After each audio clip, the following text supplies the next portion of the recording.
What is going on, Misfits? Welcome back to another edition of Logician Tim Learns with me, your host, Logician Tim.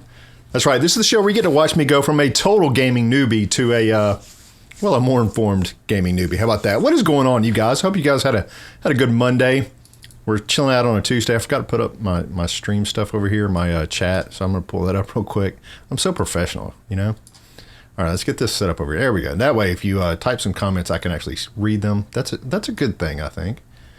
So, yeah, we're back, and we're still talking about this Warhammer fantasy RPG, and I'm kind of digging it. Tonight, we're talking about the Between the Adventures session. So when your adventure is finally over, what do you do? Do you just kind of go home and just break up, and I'll see you guys in a few weeks? Probably not the best idea. And I'm going to talk about that at the end of this video, or at the end of this stream. So stay tuned for the very last comment, because I think it's important that you don't do nothing when your campaign or session is over. What's up, Casey, over there on YouTube? On Facebook, actually. Casey's on Facebook. Good to see you, my dude. Yeah. All right, so I want to start this off by talking a little bit about this quote that they give us. And this is really neat. 192. Let's flip open this book here. All right, this quote that they give us to start us off is pretty cool. It says, "Of course there's something wrong with us. This world has had more than enough sorrow and pain to go about. So what do?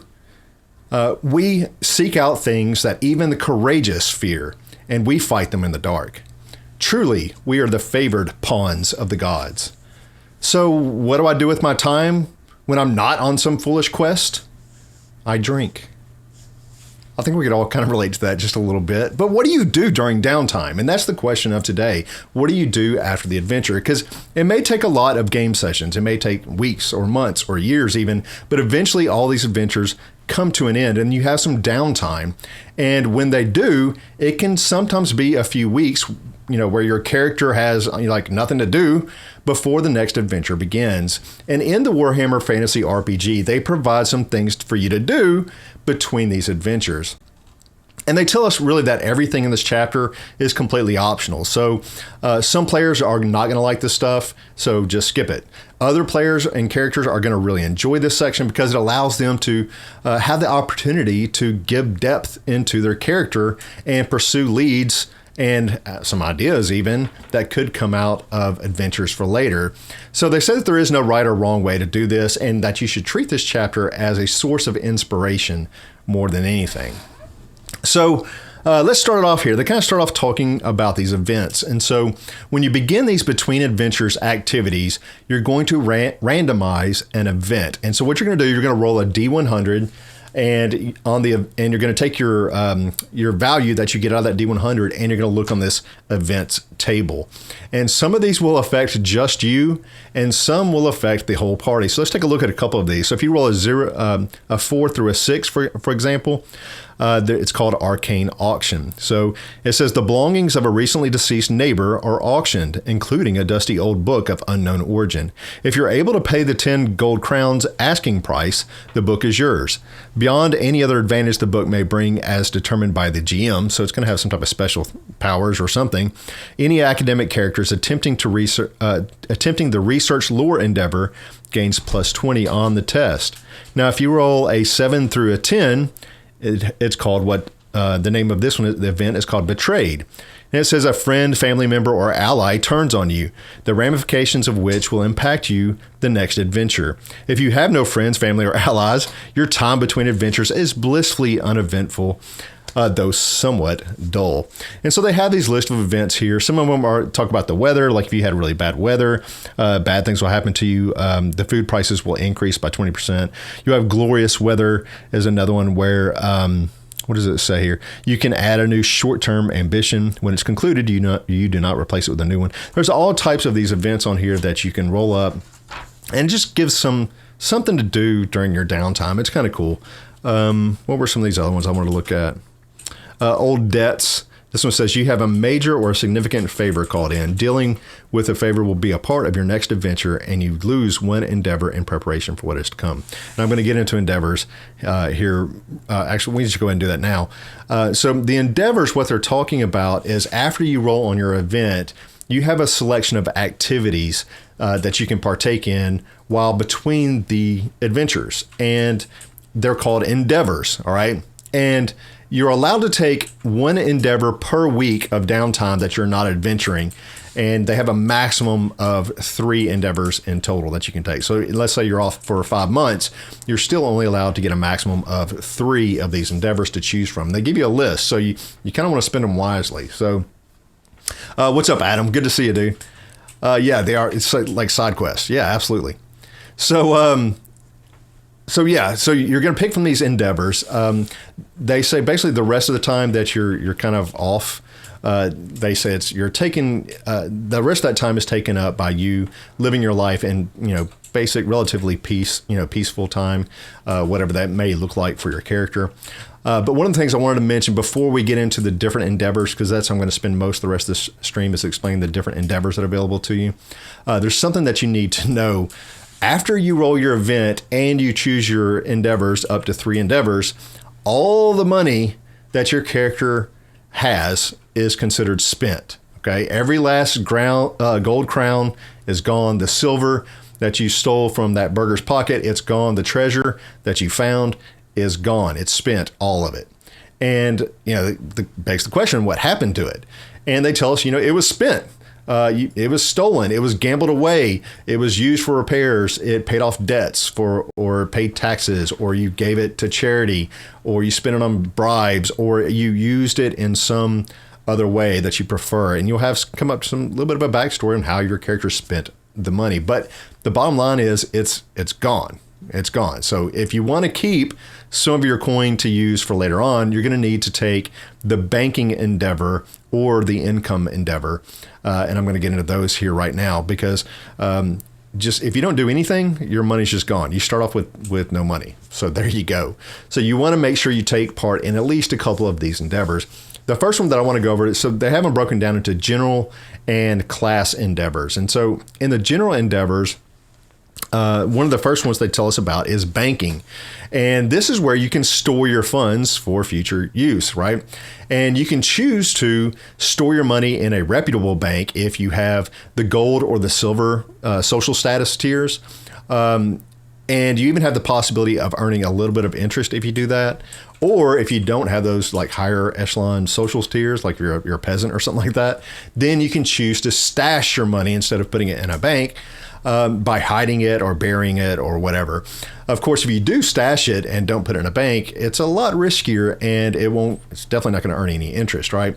And what you have to do if you stash it, you're going to roll a D100 when you go to retrieve it. And if you roll a 10 or under, then your stash has been found by somebody and you've lost all your money. So that sounds like it would suck. So yeah, if you have those higher tiers, the gold or silver social tiers, then definitely put it in a bank, or else you got a chance of losing it. It's only 10% chance, but still, it's there. Another general endeavor they have is called a commission, and it's one of those things like if you've had your eyes on one of those like legendary repeating pistols, or maybe it's some custom helm with a personalized crest on it. Well, this commission endeavor allows you to get highly specialized or, just totally unusual items by hiring someone to make them for you, right? So, of course, finding somebody that can do these specialized things can take some time for them to find somebody and for them to make it. And, just finding the right person for the job sometimes is a chore in itself. So, yeah, pretty cool stuff. Now, what's up, Jake? Good to see you over there on Facebook. Good to see you, my dude. Now, another thing is the crafting endeavor. So this other endeavor that you can take is where you can craft items for yourself. So not just go out and find somebody else to make it, but you can do it yourself.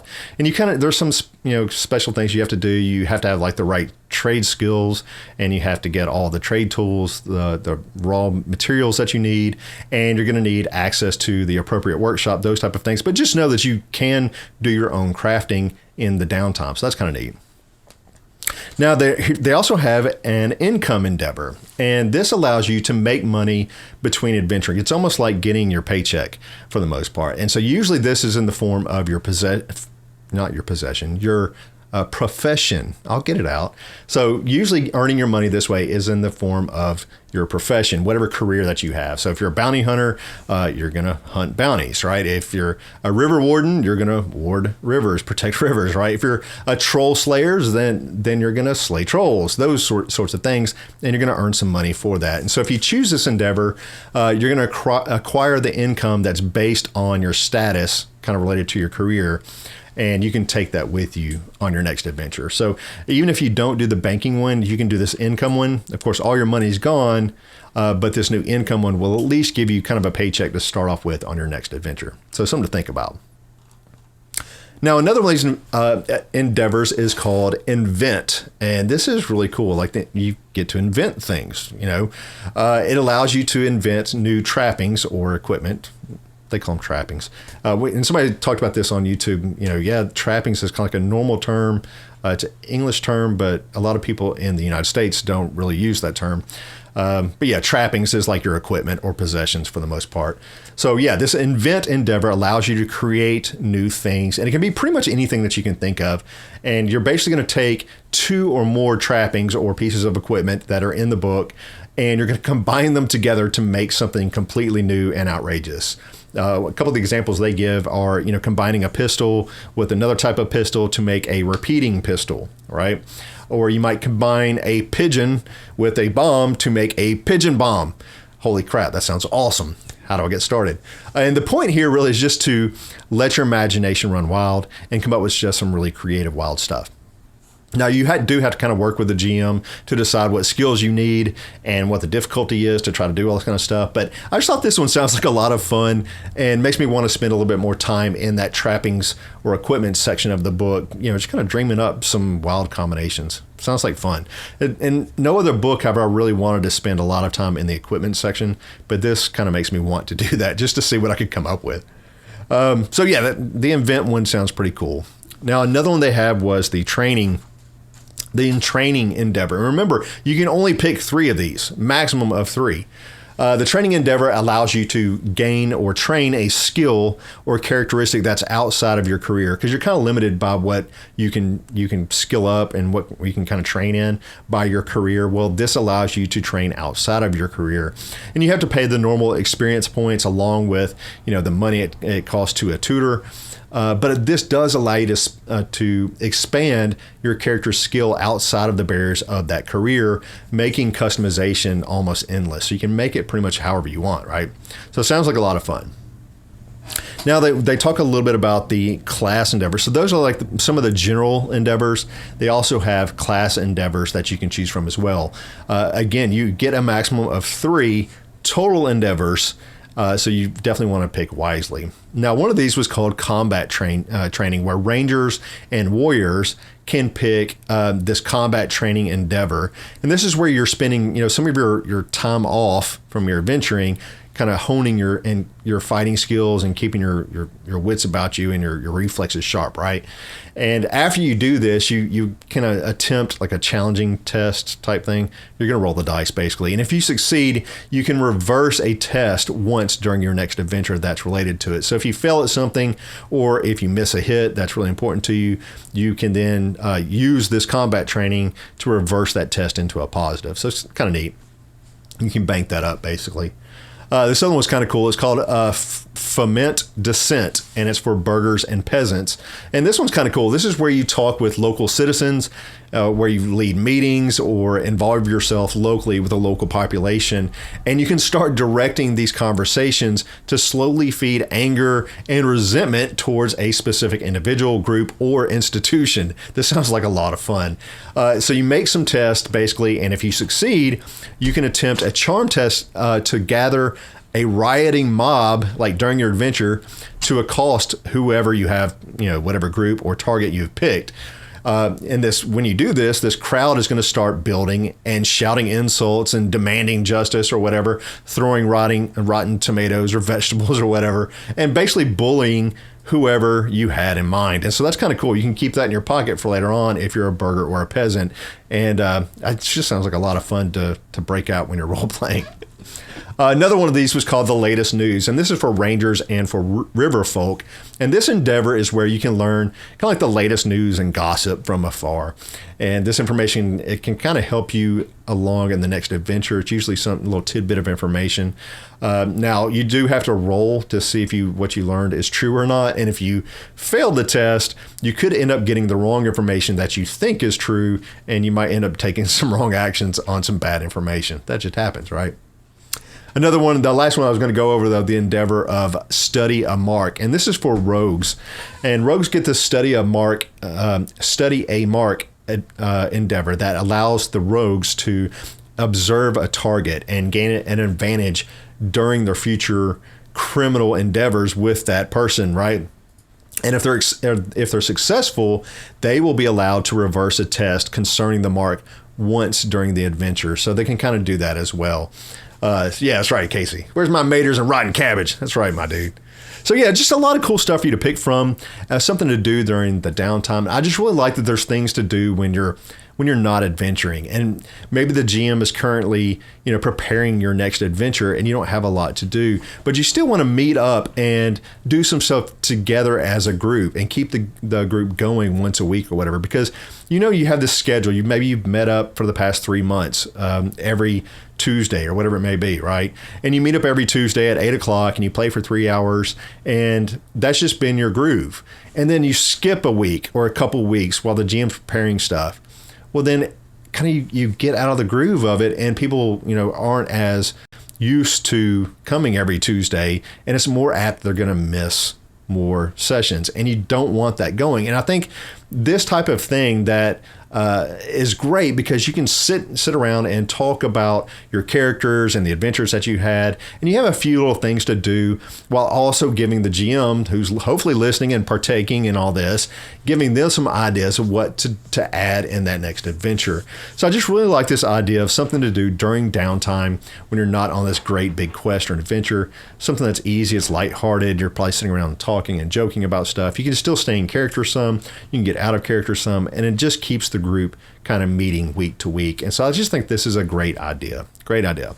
Anyways, that's about it for tonight. If you don't mind, go ahead and like the stream for me. If you're watching on YouTube, hit that subscribe button. I had a bunch of subscribers over the weekend. Some people found me through YouTube recommendations, and some found me on Reddit and some other social media places. So definitely appreciate it. Share the stream, you guys. Put my name out there. I really do appreciate it. Keep throwing those comments on YouTube. I really love seeing those. Give me some feedback, some encouragement. It means so much. It really does. I spend a lot of time doing these things, and I'm having a lot of fun. So this book is just absolutely awesome. Tomorrow night, I think I'm going to be reading this religion and belief chapter. I don't know if I'm going to be covering this or not. We'll just have to see how interesting it is, if I feel like it's stream worthy or not. And, but yeah, it looks pretty awesome. And then the chapter after that is magic. So tomorrow night, I'm either going to be looking at the religion section, or I'm going to be going into the magic section. I don't know. We'll just have to see how it turns out. So anyways, that's about it for me tonight. I appreciate you all tuning in. We will see you all on tomorrow night, 5 o'clock, same bat time, same bat channel. Well, all right. We'll see you all later. Bye.